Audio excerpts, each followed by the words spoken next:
সালকে বিদায় জানিয়ে আসুন আমরা 26কে স্বাগতম জানাই। ক্যালেন্ডারের পাতা ঠিকই পাল্টাবে, কিন্তু বাঙালির মনের দুঃখ কিন্তু চিরকালই থেকে যাবে।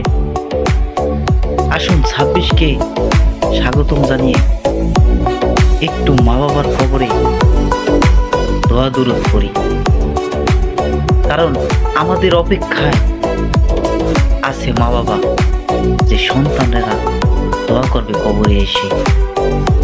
25 সাল দিয়ে কি হবে ভাই, যদি সন্তান হয়ে মা বাবার কবরে একটু দোয়া দুরূদ না পড়তে পারি।